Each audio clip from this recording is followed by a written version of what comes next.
Listen, facts are stubborn things. We have 14 million jobs created under this president. When you look at all of the stock markets, they've higher than they've ever been. Core inflation lower than what it was before President Biden got into office. And while the rate of inflation increase has slowed, inflation during the Biden administration is still being felt across the country. Overall inflation is up nearly 18%. Food is up more than 30%. Shelter rents are up nearly 19%.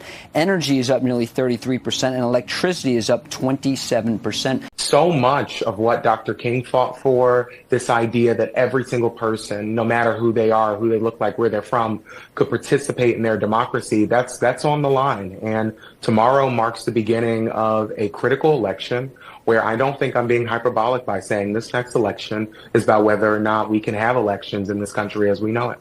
You know, you've seen it in the messaging that you've seen for a long time from the president, really going back to his first campaign, where he's talking about the threat to our democracy. And I think the reason you see the president honing in there is because this next election is literally about whether or not we have elections in the United States. Colorado's Supreme Court has ruled Donald Trump ineligible for the White House. 2 voters from Hampton Roads are joining the effort to take former President Donald Trump off the ballot in 2024. Now, California's lieutenant governor says she wants her state's elections office to do the same. Maine has removed former President Donald Trump from the ballot for the Republican primary. I think what you saw today was the president kick off the year with the reminder of the very clear stakes of this election, telling the American people what this election is going to be about.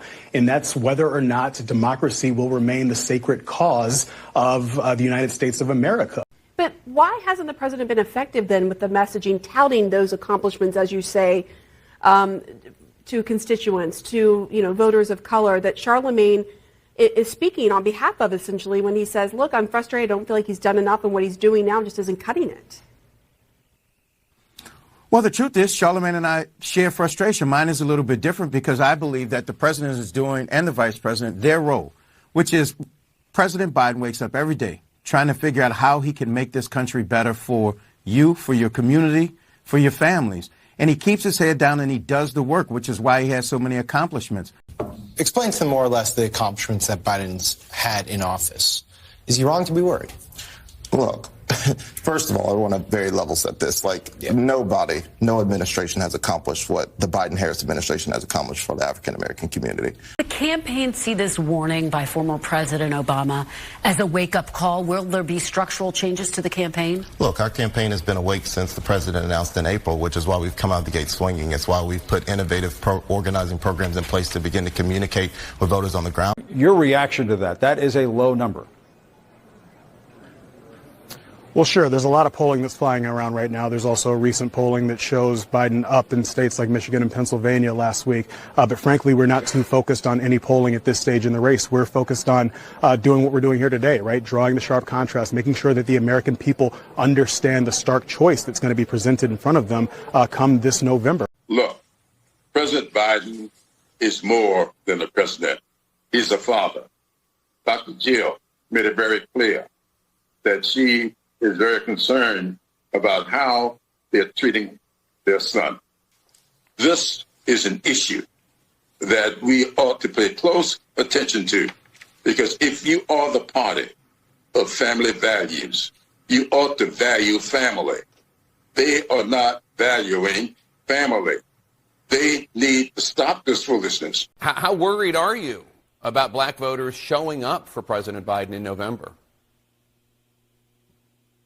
Well, I'm not worried. I'm very concerned, and I have sat down with President Biden. I don't know. I saw those reports.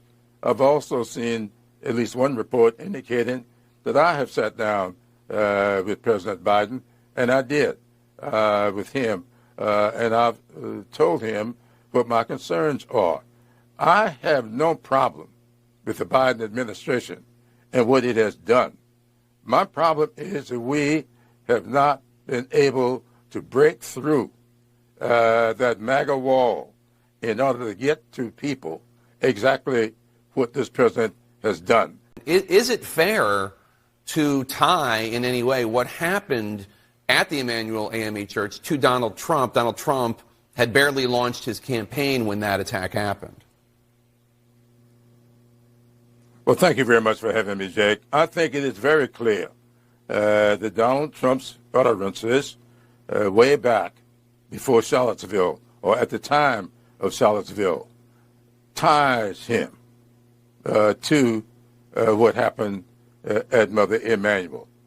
The fact of the matter is that young man went into that church's basement, joined with those worshipers in Bible study, and murdered them. And he said at the time that he was attempting to create a race war. My concern is much more with black voters getting the right information, getting all of the information so that they will be informed voters. That's my concern.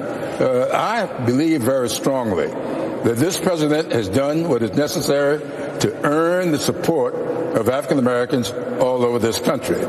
But I'm also concerned that when we report these results, they don't always tell the full story. We don't want to see an escalation. We don't want to see a broader conflict. In fact, everything President Biden has done since the beginning of this last couple of months, since the beginning of the attacks on October 7th, has been designed to try to take the tensions down and to prevent any other actor from escalating or widening or deepening this conflict. So if you run down inflation from since President Biden came into office, overall CPI inflation is up 17.6%. Food, you're talking about, is up about 34%. Electricity is up 27%. So what's your message to Americans who are feeling this every day when they buy and use things? Yeah, so the president's message is very much he's fighting for American consumers. He is fighting to lower costs. Mortgage rates have actually come down over the last few months, so they've come down by about 1.25%. That will make a difference. Inflation is cool, but food prices are still high. What would you say to Americans who are worried about food prices, and why do you think that the phrase Bidenomics has not caught on? Yeah, so we are very focused on the kinds of expenditures that hardworking American families make every week. Food prices is very important. We've actually seen several categories of food prices coming down over the last year. So if you look at dairy, it's come down. If you look at fruit and vegetables, so we are very focused on grocery prices for American families, and we are actually seeing prices coming down over the year. Looking at the report, it looked like rent was one of the big drivers of inflation. It was up 6.2% over the course of last year. What's your analysis about why rent continues to be a driver of inflation, twice as high as average inflation? And what is your outlook for the next year when it comes to rent, particularly since mortgage rates are still so high, making it difficult for people to buy? Yeah, so the rent affordability and housing affordability generally is an area that really is salient for a lot of households as they sit around their kitchen tables paying their bills. Housing is a big one. We are very focused on housing affordability. We also received encouraging news today on inflation that shows inflation is down nearly 2/3 as supply chain pressures have eased. And you can see this in this slide with the reduction in supply chain pressures over the last year being followed by reductions in inflation. You, Rob, were a part of, I know not alone, but kind of flipping the Dark Brandon meme to make it more of a winner, probably to the anger of the people who were screaming, you know, let's go Brandon at events. How do you combat this kind of ongoing attack on his age and these attacks and suggestions that he's not up for the job? So the American people know Joe Biden's age. They also know that with that age comes wisdom, comes experience, comes judgment. That's why they elected him in the first place. And I would also say that they understand that those qualities stand in stark contrast to everybody else on the other side, particularly as it relates to Donald Trump. Yeah. I mean, I think there's like three different things that I think about when we're tackling this. One is like the Dark Brandon stuff works because, yes, it's funny.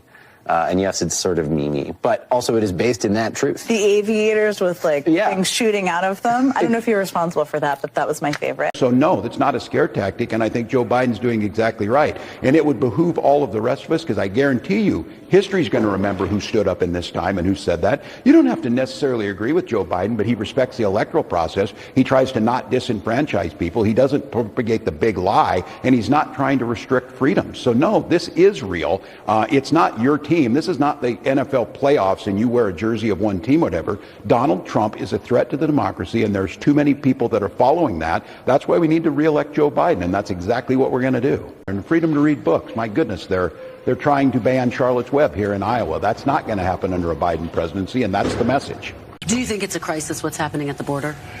Well, I think it could be fixed. I think crisis is, we certainly have these. I don't want people living outside Minnesota right now. I think there's the humanity piece of this, and then there's the right that every sovereign nation has the right to control its borders, as we should. More could be done, but they're doing nothing. Congress is doing nothing. The president is asking for more aid for Border Patrol, not getting it. But do you think the border's secure? I think the border, with the folks who do the work down there, are doing a great job. Could we do better? Absolutely. I've spent a lot of time with the president, and he's great. We're talking, we're chatting and all this, and I think, we all get a little older. That's what happens, but you also gain that insight. And I think when it comes to these issues, working across the aisle to get things done, you see the president just doing this with dignity, doing it with class, getting up every day, doing the work. So I think he's just doing what he does, and I think it's kind of incumbent upon all of us. Look, my mom's 88, still living on the farm, drives herself.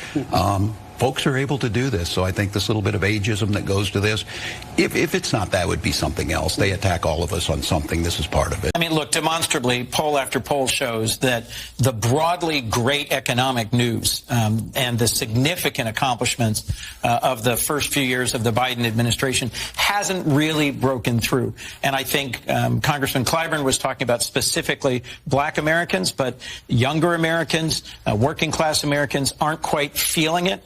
We've seen a powerful strategy from activists, organizers, and lawyers on the ground in these states, even in the face of these, deplorable voter integrity laws, as they're often called. The president is committed to transparency. We're all committed to being as transparent as possible on a range of issues. And we endorse and are in favor of efforts to be as transparent with the American people as possible, national security implications obviously notwithstanding.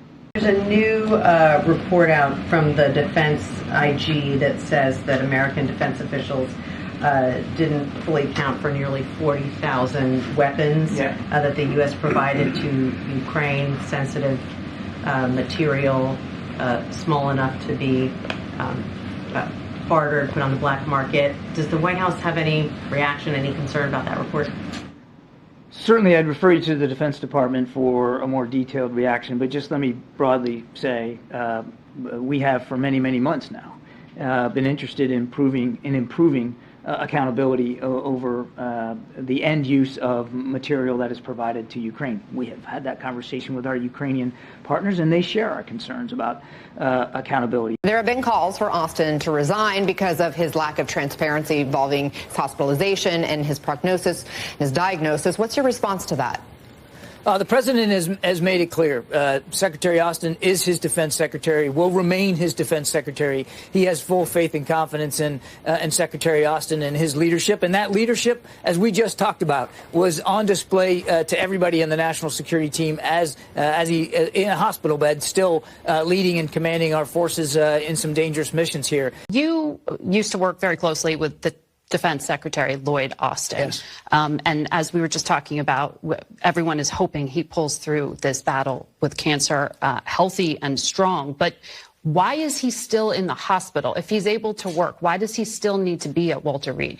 Well, again, I'm not his physician, so I want to be careful. But my understanding is that he's following his doctor's orders and in consultation with their views in terms of what kind of additional care he needs. And we'll see, when he can get released. But obviously, they still feel like he may need some additional care. Does the president talk to him on a daily basis? Because I think one of the things that surprised a lot of people, knowing what a tinderbox the Middle East is, Europe is, and the concern about China, was how infrequently there was direct contact between the White House and the Defense Secretary for that entire period of time at the end of December through January. There's routine, regular communications between the President and the Secretary of Defense, as well as the Secretary of State. And normally, like, for instance, some of the strikes we took on Christmas Day, Christmas night, and then a few days later were pre-approved. Secretary Austin was part of that discussion. He was part of the discussion from his hospital room when we took these strikes against these Houthi sites just a couple of nights ago. I mean, he's actively involved and engaged. And I think it's important for people to remember that the cabinet officials don't have to sit and talk every single day to make every decision. A lot of the work that gets done in national security is done at the staff level. Right, but there is a chain of command here. Of course. And the commander-in-chief didn't know that his defense secretary was this ill. And that's a problem. And the president has spoken to that. That is not the way it's supposed to be. It's certainly something we need to get more answers to. And the Pentagon's investigating this, and we'll see what comes out of that. But that is not the way the process is supposed to work. That is right. You've got about 15% of the world's commerce every day going through that strait, going through the Red Sea. And these attacks are having a real effect on the prices that people have to pay for food, for medicine, for energy. Ships have to get diverted to other places. Insurance rates go up. Repeatedly tried to make clear to Iran, as other countries have as well, that the support that they're providing to the Houthis, including for these actions, needs to stop. It's not in their interest to see the conflict escalated, and we're not the only ones who sent that message to Iran. These attacks have been aided and abetted by Iran with technology, equipment, intelligence, information, and they are having a real-life impact on people. With regard to Secretary Austin, I wasn't aware of his medical issue. In fact, I talked to Lloyd last weekend before this incident, and I know that he's put out a statement addressing it. What I can say is this. It has been, it remains one of the great privileges of my career, over 30 years now, working in government, to serve alongside Lloyd Austin. He is an extraordinary leader for this country, in uniform and now out of uniform. And it's been a highlight of my service to be able to serve alongside him, and I'm very much looking forward to seeing him fully recovered and working side by side in the year ahead. You know, what I've seen across the country is some folks talking about Bill of Rights as it were something new. Look, I taught fourth grade, and for me, making sure parents were part of the classroom experience, making sure they knew what I taught. As a matter of fact, for many cases, making sure they had a copy of the books at home so they could help their children. That's what we do in education. So it's more political stunts. You want real, you want to help parents' rights? Let's give the students the right to learn to read by third grade. Let's give the student a right to be who they are in our schools without fear of state government or a local government attacking students for who they are. You know, I think that's a ploy to try to create division. We did a 3-day swing, but for the last 3 days, Tuesday, Wednesday, Thursday, none of his constituents have seen him doing anything. Who decided that the American people are best served by seeing less of the president? I would disagree. I wouldn't say they saw less of the president. He was out there, again, a couple of states in 3 days. I think that's important to note as well. And give the American people the full information here. And yesterday we noted this. He met with Paul Whelan's sister, Elizabeth Whelan. And this is a commitment when it comes to American hostages, bringing them home. The president has been committed to doing that. And we have brought home more than 30 people, 30 Americans who have been held hostage across the globe. And so the president is committed. He wanted to have a conversation with Elizabeth Whelan. He did that. He met with his national security team, as he does regularly. He did that. He had lunch with the vice president yesterday, important partner in everything that he's trying to get done on behalf of the American people. So the president is active. The president is doing what he needs to do to deliver for the American people, and he'll continue to do that. On the eve ahead of January 6th, what we saw in 2011 on January 6th was an attack on our democracy. I think that all government is a waste of taxpayer money.